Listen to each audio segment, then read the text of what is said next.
I'm looking right at it, and it didn't even hit the button. Yeah, Mike, don't say a thing. Just sit back, and push the buttons, right? But Sit in your big. I heard somebody say a very wise person once said to you, "Sit in your big chair and push the buttons." would that very I can't wise quite person? remember who that was, but Yeah. it Yeah. was a very Uh-huh. wise person. Does his first name start with an M? No, Yeah. no. Oh no, somebody way wise. Oh, come on, I'm as dumb as a rock. No, Uh-huh. Yeah. I Well, think it was a lady, a true lady that Oh, mentioned see, there that you one time go. along the way. uh-huh. And who Just who saying. was that? Just saying. You just saying, okay, yeah, you trying to stir up something. I Well, know you. I know one what thing you're you doing. guys have to realize, when me and William first started this show, way back when, before you guys weren't even on the show, William had technical advice and he was pushing buttons because I used to go up to his studio. I would bring chicken and bring food for us to eat before we got to the show. And I'm That's gonna right. tell you, it's all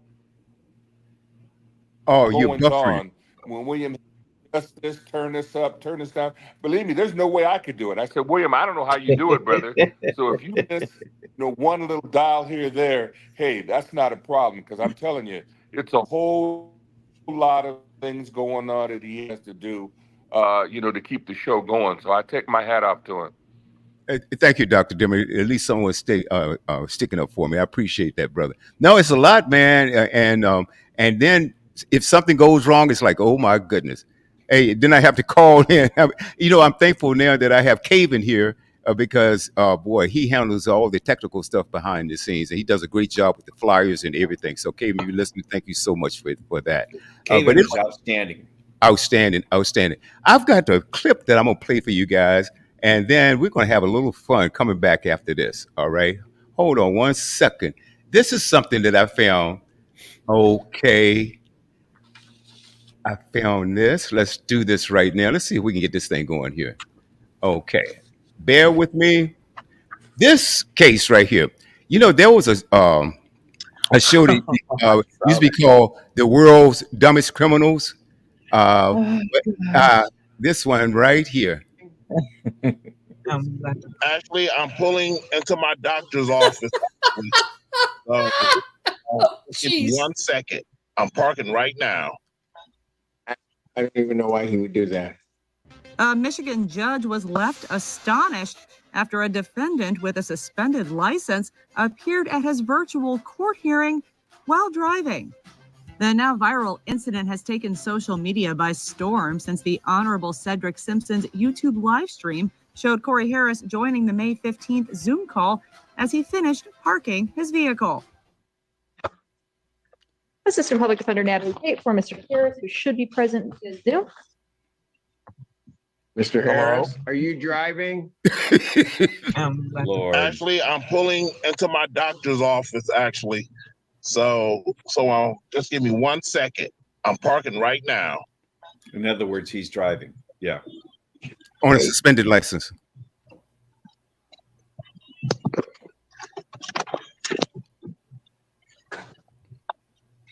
You stationary? I'm pulling in right now at this second. Yes, I am. All right. What are we doing? Your Honor, we are respectfully requesting an adjournment in this matter, up possibly 2 to 4 weeks if the court would allow.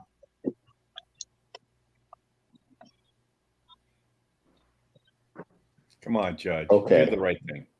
So maybe I don't understand something.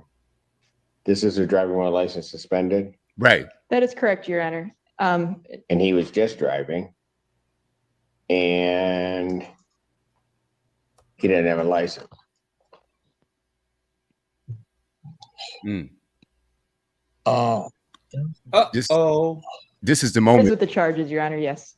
No, I'm looking at his Yes. record. He doesn't have a license. He's suspended and he's just driving. That is correct, Your Honor.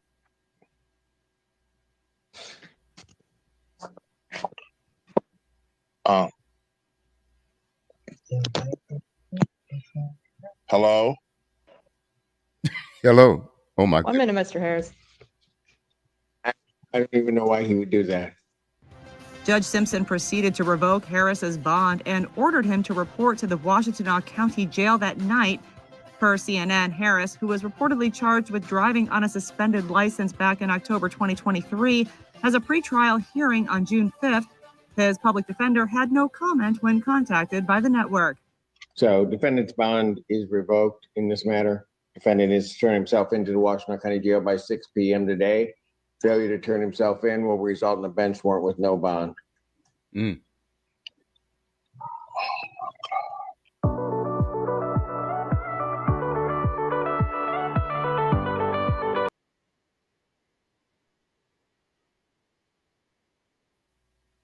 Yep. Hey, William, my PC is getting ready to restart on its own in about 4 minutes. So if I go off, I'll come back on. Okay. It's doing some strange things here.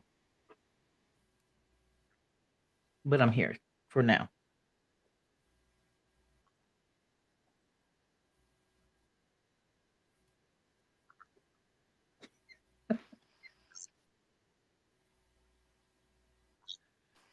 Mm. You're on mute, Mike. Oh, William, you're up. Oh boy. Okay, hold on 1 second. Okay, we're back. All right, now. What a dummy. I'm sorry. Yes. So there's a couple of things, and there's also a subsequent story that goes behind this. But number one, now later on, there's another clip that he comes up and he says, well, this thing was resolved 2.5 years ago, and it was over a lack of paying child support. Mhm. Now, okay, so obviously or supposedly there's proof that he did take care of this 2.5 years ago. Now, if this is true, then why didn't he tell the judge right then? Right then it says, hey, judge, wait a minute, hold, there's a mistake here. This was resolved 2.5 years ago. Now, it's reported that one department didn't notify the other department that he had taken care of the situation. But instead of going to jail, why didn't he say, judge, this has been taken care of? So, Dr. Sims, your take on this? First, I was looking at the suspended license. I'm trying to figure out how the judge is looking inside the car and watching him drive. Okay, I know, what is it? AI got a lot of sophisticated things, but I'm looking at him driving the car, and he's co-signing with the judge. And did he not have a judgment against him for a suspended license before them finding out that he paid the back Yes. child support? But he Yeah, had a suspended license. That's what the judge was dealing with, I believe. He right. said he was kind of confused from what I saw it yesterday. And I was just like, what? And Yeah, you're going to tell him I'm pulling in, I'm driving, and you're talking to the judge? right. Well, see, That's what happened, the reason why the judge saw this, I'll let you continue. The reason why the judge Okay. saw this is because he was on a Zoom conference call. That's why the judge was able to see within the car. You know, my thing is, why would you put yourself on camera? But now, if you knew, now also, I believe that was his lawyer. Okay. Now she Okay, I should was have in the known, courtroom. The right? lady was his lawyer. Yeah. Yeah, she should have known if he had resolved this thing, like he later claims that he had resolved it. If she Then did her she should have research, that. she would. Yeah, Well, his lawyer should know that. exactly. Well, she has the paperwork there, right? She should She have has. known that. Well, Yeah. maybe she's a court-appointed attorney. They don't always. I'm not sure, but from Hmm. what I've seen in the past, they don't always do their history search until it's after the fact. And Right. so, well, she's in greater fault than the gentleman. She's in greater fault as far as I'm concerned. It is absolutely ridiculous.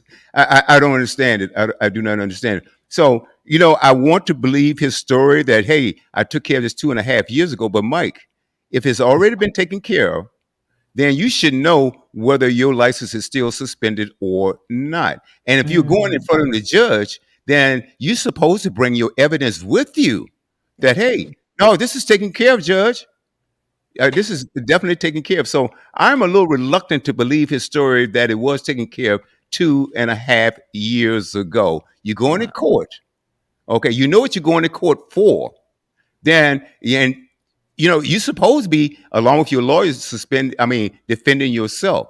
Now you advise your lawyer says, hey, wait a minute, hold it. This is taken care of. And that's the first thing that should have happened. And if they had that evidence, the judge never would have locked him up. What's your take, Mike? Well, I would say if this happened to you, William, William's waiting for me to do a joke, but I'm not going to. No, go ahead. Go ahead. I don't care. No, but if this happened to you, wouldn't you show up, whether it's a Zoom call or in person in court, wouldn't you show up with the receipts? Judge, 2 years ago, this is what happened. Here it is right here on paper. A, B, C, D, E, F, G. This was handled. One side didn't communicate with the other. And I'm sorry, but and we've all dealt with governmental agencies. Look at the DMV. What a mess the DMV is. God, it's a headache. And when one side of government doesn't communicate with the other side of government, which happens a lot, because, gosh, I hate to paint everybody with the same brush because it's not fair. But when you're looking at some governmental employees, it's just like it doesn't affect them. So it's just like willy-nilly, whatever. Yeah, we'll get around to it maybe. I don't have, and I was a governmental employee, but I did my job and then some. Whatever they assigned me to do, I did 100% of that. And if I could do more, I would do it, because I always wanted to say, I wanted people to say, hey, when Ward's on this, he's got it, and he's going to give you everything that he's got. But that doesn't always happen with governmental employees. Dr. Demery, you know this. Dr. Sims, you know this. If Ann was here, by God, she could tell you the same thing. But that's what happens is everything slips through the cracks because of complacency. And in our department, well, in law enforcement in general, there's a term called complacency kills, because there is a position where if you're complacent about things, people can lose their life. And I have examples that I'm not going to go into here. So that's my take on it, William. Absolutely. Dr. Demery, like I said, this is something that, again, when anytime you go into court, especially if you know it's something that's serious, okay, now, obviously there are other serious crimes, or more serious than this one.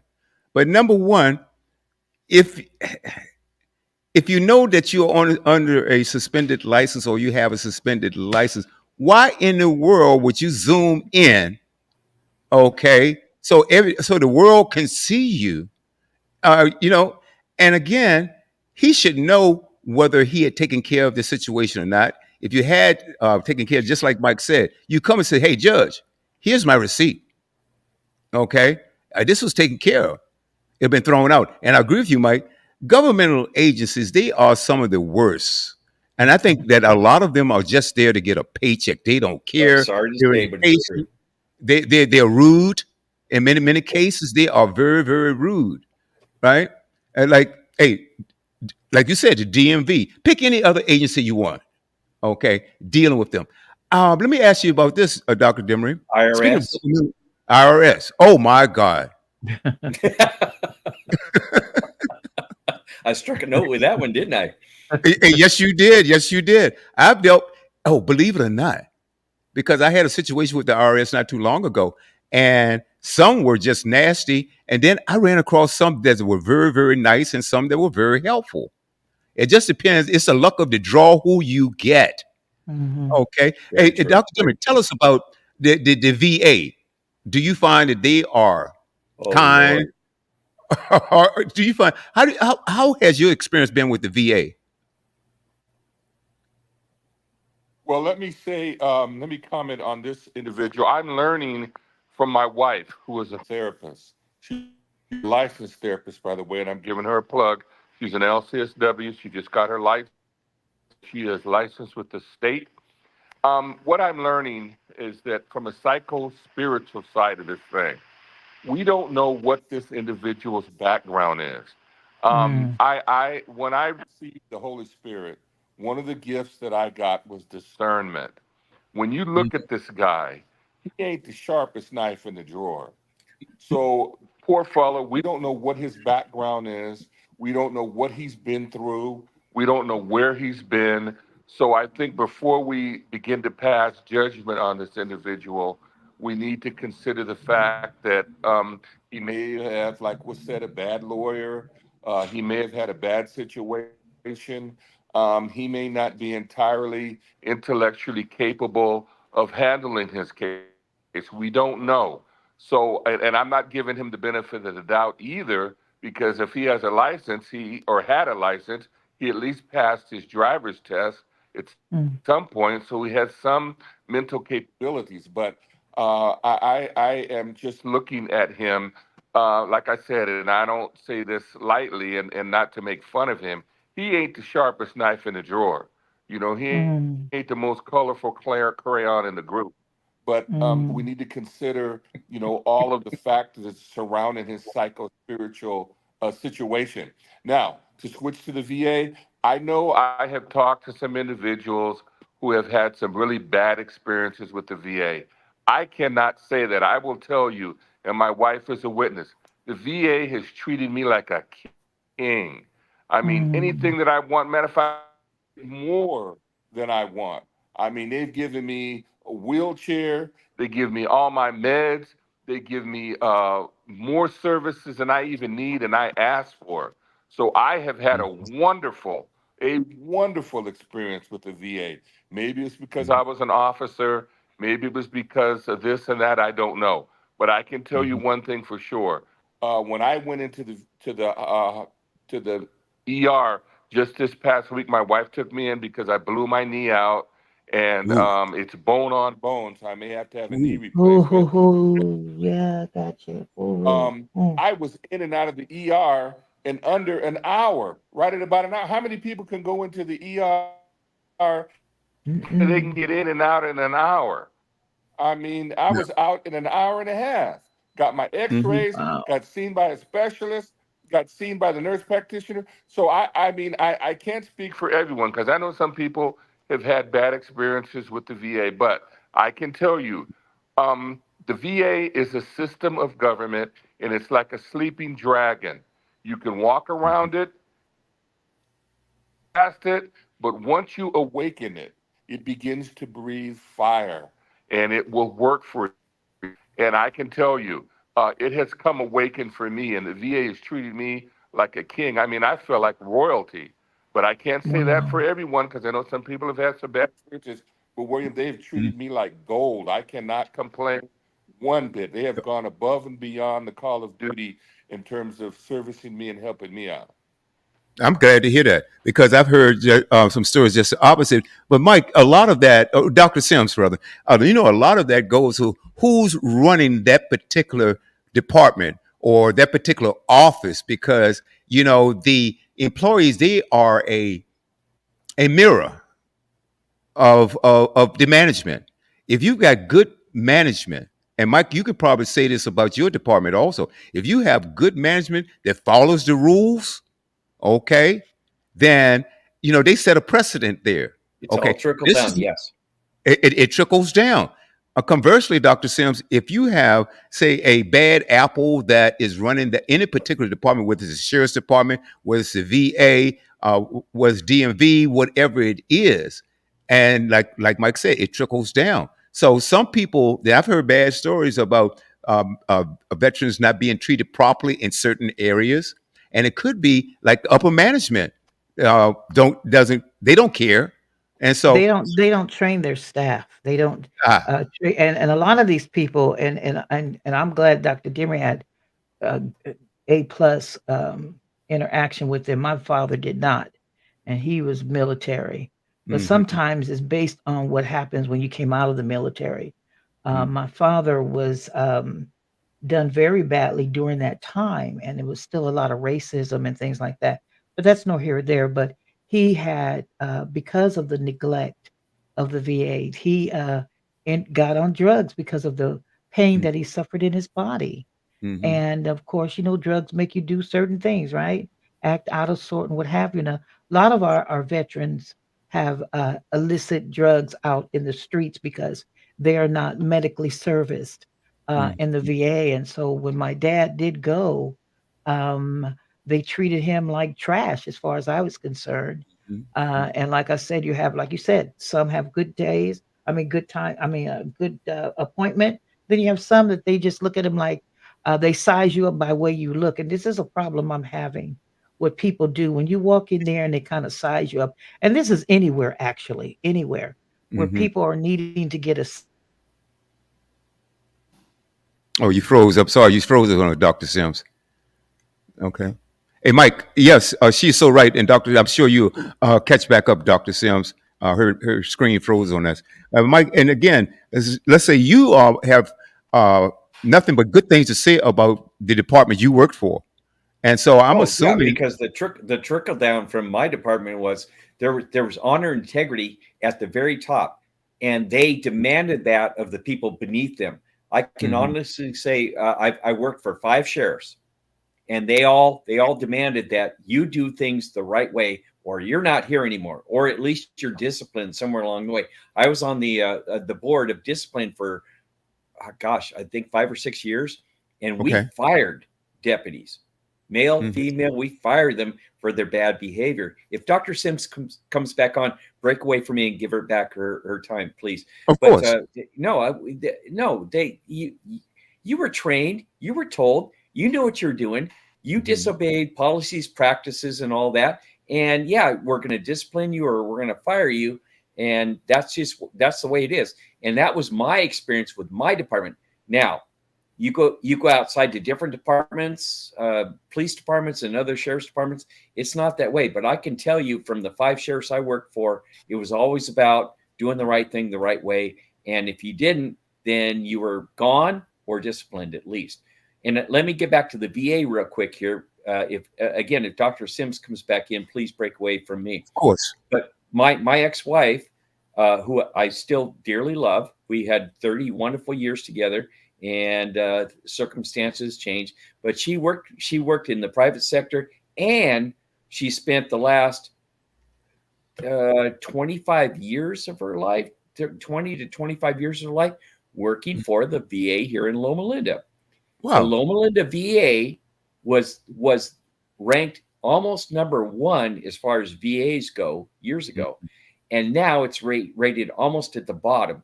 She would Mm. come home in years past. She would come home and cry because she felt that she wasn't able to give quality care because it was sort of like, and these are kind of her words, it was a sort of a cattle call where you had to push them through, just get them through, get them in the front door, get them out the back door, give them whatever they want, and get them out of here. So she was really upset because in the private sector, she felt she was able to give quality care. And her Mhm. time with the VA here in Loma Linda, she was not able to give quality care because it was all just get them in, get them out, get them in, get them out. And that bothered her. And I give her credit for that because uh, ex-wife and all that, but she cared about people. She always tried to give the best possible care she could, and she was always pushed. Oh, well, just get them through, get them through, get them through. So that's my experience with at least the Loma Linda VA from an Mhm. employee of the Loma Linda VA, and I've watched the statistics on different VAs and who's rated highest and who's rated lowest. And Loma Linda was at the top of the chart, and Mhm. currently they're at the bottom of the chart. So, Dr. Demery, I'm so happy that your experiences were good. But like I said, my ex would come home in tears because she just didn't like the fact that she had to run them through the mill, just run them Mhm. through the mill. So that's my Right. take Right. on it. Like cattle. Like cattle. Yep. Unbelievable. Something else, Dr. Demery, and I'd like for you to touch on this too, because you were saying it, the VA takes good care of you, and I'm so proud of that. I'm so proud of you, and I'm proud of that. What I'm doing, I do a show, Dr. Demery and Mike, on Tuesdays now, and it's called Groove Swing Speaks. And Dr. Demery, I'm a member of Groove Five Groove Social Fellowship, and we have a sister chapter called Swing Five Swing. Okay, Mhm. and we started. We started in 1962. The chapter did. I mean, the organization did, and our sister chapter, our sister organization started in 1969, I believe. And we do a show every Tuesday, and the whole idea is that we want to educate. 1969. That makes you really old. Uh, 1969. yeah, Whoa. the organization, Mike. Yes. Thanks, Dr. Dix. I appreciate your laughter. Yeah. Yes, yeah, I called it Dr. Demery. But anyway, there are a lot older organizations like the organization that Dr. Demery, you belong to your fraternity. We're losing you there, William. You're breaking up. But I'm a member of A Phi A, which is the first black fraternity in the United States, 1906. 1906. Yeah. Wow. Yeah, absolutely. That's where they started, right? But now what happened was we when we started, we were more like known as the party organization, right? If you wanted to go to a party, you go to a groove party. That's where the party happened, right? And but now it has evolved to more of a community service. Now we still party, but it's more of a community service organization, and we go out and feed homeless people. I mean, oh, and nationwide and over and in different parts of the world, uh, go uh, go to food shelters, cleaning up streets, giving scholarships, fundraising opportunities, and so I'm so proud of the things that we do. And so the show that we do on Tuesdays, we talk about number one, education is number one. We also talk about uplifting, inspiring, and motivating people. We talk about business. We talk about healthcare. We talk about mental care. And we have various professionals from doctors, lawyers, any walk of life that you can speak of or think of. We have them on it on our platform on Tuesday. I am so proud of that. We have celebrities on there. I mean, just so many different people because we want to give our audience and even younger people as someone that they can look at and look up to, and then also maybe emulate them in certain ways. They may have some dreams or ideas, or we may present an idea that they hadn't thought of before, but they may be interested in. Giving an example, uh, years ago, I had a friend of mine had a daughter. I think I told you guys that was in college, and obviously she had the wrong major because she was flunking. She was flunking out of college. Her major was math. Well, that wasn't her strong suit. And so her mom asked if I would speak to her one day. And so I said, yes, let me do that. And so I talked to her. Nice young lady, brilliant young lady, but math wasn't her strong suit. But I understand, based on what her mom used to tell me, that she used to comfort and talk to her friends that were going through things and they would listen to her. Okay. So I asked her, I said, Brianna, I said, have you ever thought about looking into communications? That might be something I understand that you're already good at. She said, I hadn't thought about that, Mr. Brown. She said, let me look into it. A year and a half, almost 2 years later, she called me and she said, Mr. Brown, thank you so much. I'm now a communications major and I'm having the time of my life. So a lot of times we are thrown in positions or we select different positions and things of that nature. And they really aren't a fit for us because we're all different. We're all different and we all have a talent. And it's all about finding that niche or that right talent, okay? And being motivated to move into that area, whether it's education, whether it's business. Some people have jobs they absolutely hate. Now, talking to Mike, he was telling me he loved his job when he was at the sheriff's department. He Oh, absolutely loved it. geez. I'd still be there, but I would start. The only problem was I could have actually retired early. I could have retired like 5 or 6 years earlier, but I love my job so much and I worked for quality people. And again, I'm going to go back to honor, integrity, and good versus evil. But I'd still be working because it was such a sweet spot for me, and they paid me so well. They appreciated me, and but my problem was I was going to start losing money if I didn't retire because of the way our retirement setup was, and that combined with my age, and I started to feel like a dinosaur. Yeah, it was everything combined. It was a good time for me to just say thank you all, love you, and I've got to go. Yeah, I agree with you. You are a dinosaur. So don't worry about it. Oh, thanks for your support. I was going Whoa. Now wait a minute. If I'm a dinosaur and you're older than me, what does that make you? How do you know I'm older than you? Have you seen my driver's license? No, but I'm looking at you. I can see on the screen. Love What, you too, Mike. you don't think I have eyeballs? Dr. need- Debbie, come on. Hey, well, tell him Give me a black hand no here. crap. okay. Well, Oh, tell him black she's no crap. We don't show our that much. That's one of the advantages to having dark skin. oh, I just got a message from And that's DC. very true. I just got a message from Cece. She says she'll come back as soon as her PC is updating. So we'll give her time to do that. But It's anyway, I going tell to you what. take a while. Yes. It could take a while. So why don't we do this? Let's have a little fun while CC, because I have some other topics, but we're going